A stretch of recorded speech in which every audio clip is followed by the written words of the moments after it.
Before my brother's wedding, I saw my card had paid the full reception bill. He laughed. "You're rich and alone. Consider it your gift." It was my last money. My mom said, "Don't make trouble." I replied angrily, "Only you will have problems." The next morning they were in chaos. When they finally called me crying, I simply did this. I always knew my brother Brandon was careless with money. He was the kind of guy who'd Venmo someone $30, then spend 50 on drinks without blinking, and by the end of the week be asking our parents for gas money. I used to chalk it up to him being young, figuring he'd grow out of it once life hit him harder. I never thought the first real hit would land on me. It started about a month and a half before his wedding. He came to me with this whole speech about how the florist raised the price, how the photographer wanted a bigger deposit, how he'd already maxed out his cards. I felt bad. Our parents didn't have much and I was doing okay. I work in tech, live alone, no kids, and yeah, I've been careful. I've been saving since I was 22. I told him I could help with a few things if he needed, but only within reason. He asked if I could just sell the money and I said no. I didn't want to mess with that. Instead, I offered to pay directly or let him use a small prepaid card I loaded with $1,000. That was my gift. I even made a joke about it, saying, "This is your wedding present. Enjoy it. But that's it. Don't come back for more." He laughed and promised he wouldn't. Somewhere in that process, I gave him temporary access to one of my bank cards. That was my mistake. I thought I removed it later. Apparently I didn't. Or maybe he figured out a way to keep it on file. I'll never really know. Fast forward to the night before the wedding. I was alone in my Airbnb. Everyone else was staying at some fancy resort about 20 minutes away, but I needed space. The day had been exhausting. Too many people, too many expectations, and a few backhanded comments from our mom about how nice it was that I was still single and could afford to help. Around 11 p.m. I got a notification from my bank. Large transaction approved. I figured it was fraud. I opened the app and saw it. $9,870. Reception venue. Paid in full. From my account. At first I didn't even panic. Thought it was an error. Then I scrolled through my transaction history. He'd been dipping in for days. Small amounts here and there.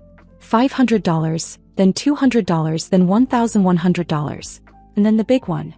I had $11.33 left in my account. I'd been completely wiped out. I called him. No answer. Called again. Nothing. Third time he picked up. Sounded half drunk and completely unbothered. He said something I'll never forget. "You're rich and alone. Consider it your gift."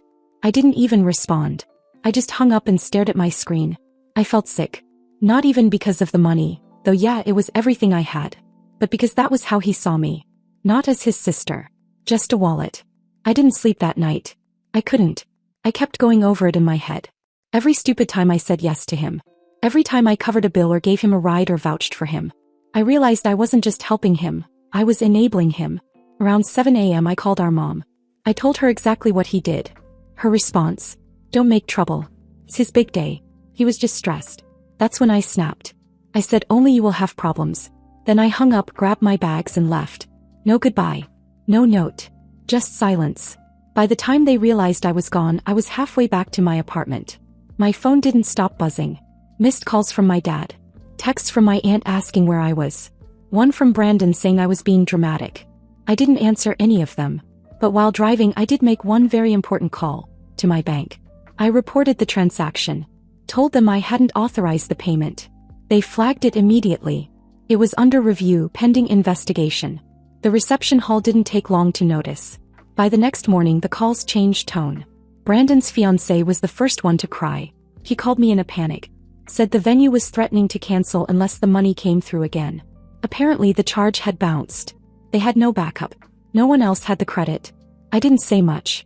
I just told her the truth. "I'm not paying another cent. You'll figure it out." Then I hung up. That was the moment the cracks started to show. And I was just getting started.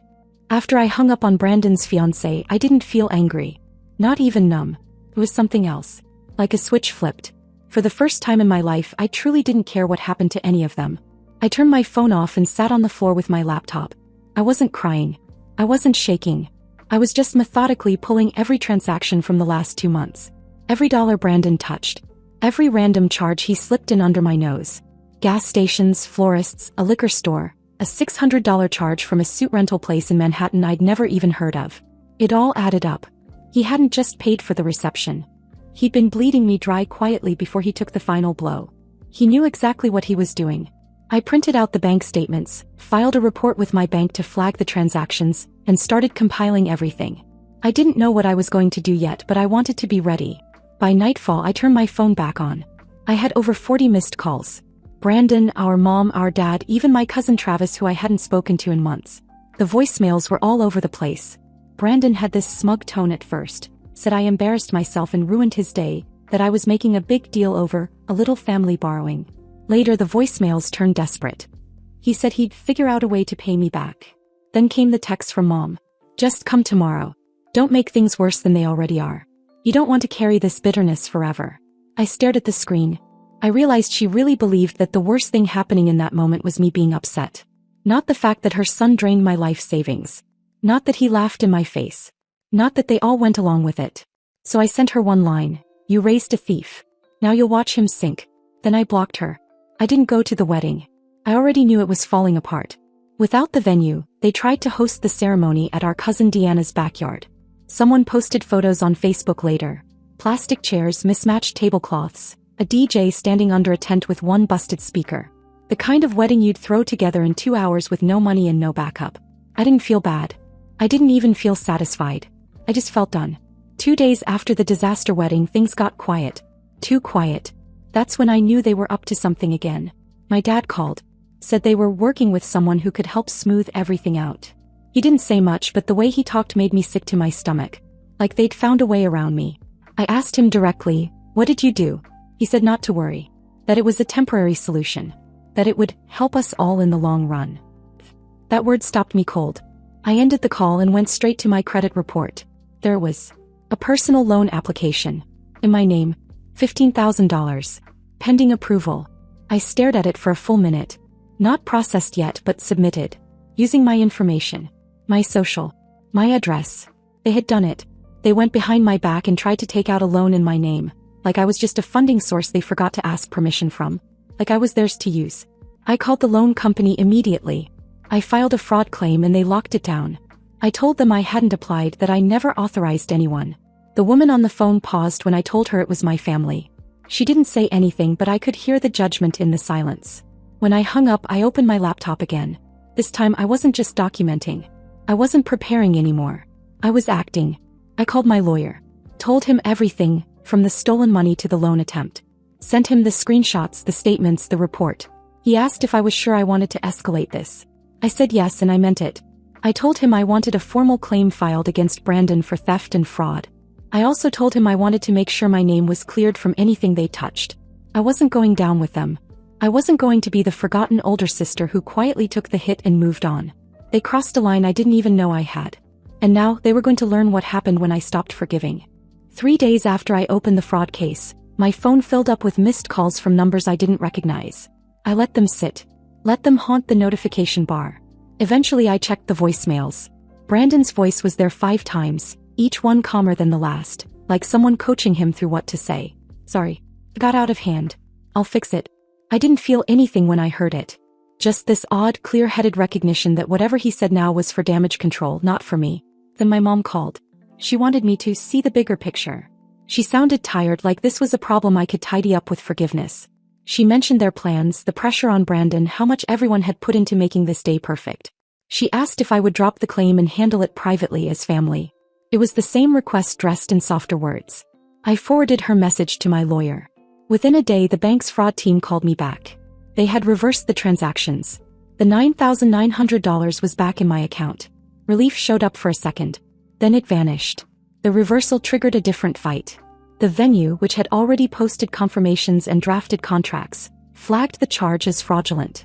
That meant they treated it as a business-level deception and someone had to answer for it. Brandon's tone shifted from smug to thinly panicked. He texted arrangements he swore he'd make. Payment plans, a credit card he'd max out, promises to work extra shifts. All of it mapped out like a script. He even offered to pay me back in small monthly installments. For years. $200 a month. The math looked like an insult. Their lawyer sent a certified letter demanding mediation, warning about irreparable harm to family relationships. The phrasing was intentionally dramatic, as if this were a soap opera and I was the villain. I forwarded that too. My lawyer responded by filing updated claims that included the loan application attempt and a detailed packet showing the pattern of withdrawals. I didn't go to mediation. I didn't accept visits. I stopped answering the door when my dad knocked. I let them organize their guilt and their threats among themselves while I focused on making sure my name stayed clean. Then they tried a new angle, scare tactics. Someone slid a text across that said I'd regret ruining the family. Another warned that I was chasing legal revenge over a few mistakes. It was obvious who fed them those lines. It was also obvious who had been treated like a cash machine for months. That's when I stopped wanting apologies. I stopped wanting "we'll fix it."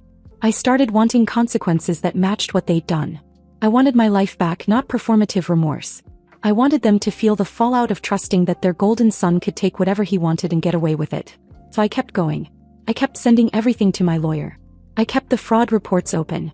I let them watch the legal machinery move slowly but inevitably toward them, and for the first time in years I felt something I hadn't allowed myself. A small, steady calm. They had turned me into a line item on a spreadsheet. I was rewriting that spreadsheet. After the mediation letter and the stalled loan, I thought they might fold. I was wrong. A week later, my lawyer called me with something that made my stomach drop again. There were new documents, invoices, a credit agreement, even a notary stamp, all tied to transactions that showed up after the bank reversed the reception payment. They weren't just desperate, they were reckless. Someone had used my name to set up temporary lines of credit and short-term merchant accounts. Small businesses had been billed in my name for catering, rentals, even a photographer I'd never heard of. Most of it hadn't gone through completely, but a few payments had processed. Charges that would reflect on my credit if I didn't catch them now. I asked who did it. My lawyer said there were traces pointing to a third party. A fixer someone in the family knew, a guy who helped people with paperwork. My dad's name came up in one exchange. So did Brandon's. My mother's voice, on a recorded call we'd obtained through Discovery, sounded oddly clipped when she asked the fixer if Katie would really notice. That call was short because the fixer didn't expect me to go looking. It was the sort of thing that changes how you think of people you grew up with. Not a single person in my family called to ask if I was okay while this was happening. They called the fixer. When I confronted my dad over the phone, he tried to justify it. Said the wedding was falling apart, said we had to do something, said he'd never actually signed anything. He begged me not to drag everyone into court. He said our grandparents wouldn't understand. He asked if we could handle it quietly like adults. I told him no. I told him I wanted everything on record. A few days later, the fixer realized I wasn't bluffing. He reached out with a message that read like a warning. If I pushed, he could make sure the paperwork disappeared. He hinted at ways the case could be settled without lawyers. The message was thinly veiled extortion. I forwarded it to my lawyer and to the police. That's when things went nuclear. Brandon lost his job. His employer told him there were concerns about financial misconduct related to client accounts. Nothing criminal on paper yet, but enough that his manager put him on leave pending an internal audit. He called me, voice small, offering to sign over a car, anything to settle. I told him to speak to his lawyer. He hung up. My parents started to fracture in a way I hadn't expected. They'd always been a united front when it came to covering for him, but the fixer's extortion left them exposed. My mom turned to my dad and said she didn't know what he was thinking. My dad started staying out late, answering calls in the garage. I could hear the way their stories unraveled when emails came in. Subpoenas, notices, questions from people who wanted proof. I could have felt triumphant. Instead, I felt hollow. Their desperation made them do things that stacked consequences on top of consequences. The fixer, sensing danger, vanished. The police put resources onto the attempted loan and the forged accounts. My lawyer filed for emergency relief to make sure my credit was clean and to preserve evidence. Then one of Brandon's friends, the one who had been their small-time planner, slipped and told me something raw. Brandon panicked the day before the reception and blurted out he had already used Katie's card. And then the friend suggested the fixer could help with making it look like Katie tried to help. That friend didn't realize I already had everything. He didn't know I'd been building a map. At night, when the phone finally stopped ringing, I found myself scrolling through old photos of us as kids. Not because I missed them, but because I wanted to understand how easily people lie to themselves. How one choice, a wedding pushed into fantasy by a son who felt entitled, could make a whole family act like criminals. They came to me again, this time humbler. My mom showed up at my apartment with a bouquet and a speech she'd practiced, telling me they were sorry, that they had been wrong, that they'd fix it all. My door was closed. She left and texted that she'd be in touch. I filed more motions. I asked for asset freezes where I could. I wanted the paperwork to show the trail of decisions, of calls, of the fixer's messages, of the loan applications. I wanted judges to see that this wasn't a family in crisis. It was a coordinated attempt to treat me like an ATM. That week, the pattern emerged clear as day. The more they tried to cover it, the worse it got. And every time they lied, they created something new they had to lie about. They were living in a house of mirrors and they'd built it themselves. About 2 weeks after I filed the full claim, things shifted fast. My lawyer called to tell me the DA's office had officially opened a case against Brandon for identity theft and fraud. It was no longer just civil, it was potentially criminal. What pushed it over the line was a paper trail so sloppy it was insulting. The fake loan application, the catering invoices under my name, the altered signatures. All of it tied directly to my stolen identity. The irony? They'd gotten greedy and careless. That fixer, Brandon used, had submitted some of the fraudulent docs through a Gmail address with his full name in it. He tried to act like some backroom genius, but the idiot left metadata on PDFs and timestamps that placed him and Brandon at the same address when it all went through. I forwarded the last of my documentation to the investigator. It was over 60 pages. Every text, every email, every transaction. There was no way out of it now. Brandon finally cracked when the police showed up at his apartment. They didn't arrest him, but they did question him, and apparently he hadn't seen it coming. He called me late that night from a number I didn't recognize. I picked up because by that point curiosity outweighed everything. He was crying. Not yelling. Not defending himself. Just broken. He said he didn't mean for it to get that far. That he panicked. That he was trying to fix the wedding, that the payment started small, but then the venue said they needed the full amount and he didn't know what else to do. He begged me not to press charges. He told me his wife was threatening to leave him, that she had moved in with her parents temporarily, that their joint bank account had been frozen after my fraud report triggered a secondary investigation from the venue's legal team. He kept saying it was all just a mistake. That he was sorry. I listened to the whole thing, then told him what I told the bank, the DA, the venue, and my lawyer. I wasn't dropping anything. I wanted the money repaid, my name cleared, and the record set straight. Period. If he needed to explain himself, he could do it to a judge. He didn't argue. He just said okay and hung up. That was the moment I knew he finally understood what he had done. Not because I'd convinced him, but because the damage had finally reached him and he couldn't hide from it anymore. A week later, my parents showed up at my apartment. I didn't let them in, but I opened the door far enough to see how this was breaking them too. My mom was holding a small wrapped box. My dad didn't say anything. My mom said they wanted to apologize in person. She said they didn't know the loan was real, that they thought Brandon was just buying time. That they didn't want to hurt me. Then she said something that hit me harder than I expected. We thought you'd get over it like always. Like always. He was right. I had always brushed it off. The birthday money he borrowed and never returned. The vacation I didn't take so I could help with his tuition gap. The family dinners where they looked at me like I was lucky to be childless and successful, like that meant I owed them something. I told her I wasn't angry anymore. I just couldn't be their daughter while they kept pretending this wasn't real. Then I closed the door. That week, my lawyer filed the final civil suit.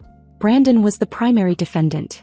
My parents were named for attempted complicity and enabling identity fraud. They were served the next day.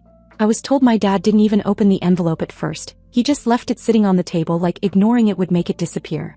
But it didn't. Nothing did. Brandon lost his job officially. His employer cut ties quietly, citing internal issues. His wife posted vague statements on Facebook about trust being broken and people ruining their own lives. The venue filed its own separate claim against him for contract fraud, and their lawyer made it clear they weren't settling out of court. Meanwhile, my parents' bank accounts were put under review due to multiple flagged transactions tied to the fixer, who had vanished entirely. They were left with legal fees, damaged credit, and a very expensive reminder that family loyalty doesn't exempt you from consequences. My name was cleared. My bank balance restored. My credit repaired. I didn't forgive them. I didn't need to. Forgiveness implies I'd ever consider going back. But I wasn't angry anymore. Not because I healed, but because I won. I had protected what they thought they could take. I stayed standing while they collapsed under the weight of their own lies. They thought I'd break. I just watched them fall. 3 months after I filed the lawsuit, I sat in the back of a small courtroom across from my brother. Brandon looked like a shell of himself. No suit. No wedding ring. Just a cheap blazer and a stack of papers he didn't even glance at. His lawyer kept whispering in his ear, trying to steer the conversation, but Brandon wouldn't lift his eyes off the table. My lawyer had everything prepared. Bank statements, fraudulent documents, screenshots of text messages, the forged loan application, and the emails tied to the fixer. It wasn't a debate. It was just a matter of how much he owed and how long he'd be paying for it. They tried to talk about emotional pressure and family tensions, and even attempted to float the idea that I had allowed access to the accounts and implicitly gave consent. The judge shut that down immediately. The evidence was too clean, too direct. In the end, Brandon was ordered to repay the full $9,900 with interest plus all of my legal fees. The judgment would sit on his record until it was paid off in full, and if he missed even one payment, it would escalate further. But that wasn't even the part that got to him. The judge added a condition. A written apology formally submitted to the court and to me. Not for my benefit, but because the law saw what he did as personal, targeted, and intentional. That apology would sit in a file. A permanent note that he had knowingly stolen from his own sister. My parents weren't at the hearing. They didn't even call afterward. I found out from a friend of theirs that they'd hired a separate attorney just to deal with the potential fallout from their involvement. Apparently, after their names appeared on a few of the flagged documents, the bank launched an internal review on multiple accounts tied to them. They'd refinanced their home quietly, not because they wanted to help Brandon, but because they were trying to protect what little was left in their name. They didn't even try to talk to me anymore. Not a text. Not a voicemail. Not a single explanation. And I was fine with that. After the case closed, I moved out of my apartment, packed my things, hired movers, and got a place across town. I got new cards, new passwords, changed my number, and started fresh. I gave no forwarding address. I didn't tell a soul outside of work. For the first time in over a year, I felt untangled from them. 1 week later, while I was in Portland for a solo trip, I got a call from a Washington state number. I let it go to voicemail. Something told me it wasn't done yet. It was Brandon's wife. She sounded exhausted, quiet. Said she was sorry for bothering me, but that she needed to say something. She said she was leaving Brandon, that she hadn't known everything until after the hearing, that he had told her the situation was under control, that I was just being difficult, that the money had already been paid back and I was just doing it to make a point. She said it wasn't until she saw the full court filing, the records, the forged application, the fixer, that she realized what he actually was. He said she felt sick. She said she wished she had listened to me sooner. I didn't call back. It wasn't personal. I just didn't see the point. That chapter was closed. She hadn't stolen from me. She hadn't signed my name or called me dramatic or asked me to let it go for family. She was just the last person still hoping there was something salvageable in that mess. I didn't feel bitter. I didn't feel vengeful. I felt free. My money was returned. My credit was cleared. The judgment was public. Brandon was unemployed, his marriage was unraveling, and my parents were left hiding in the quiet aftermath of a mess they helped make. Me. I got out clean. I got to start over. On my own terms. And I left them with exactly what they gave me, silence. Let them dig through the ashes. I'm not going back.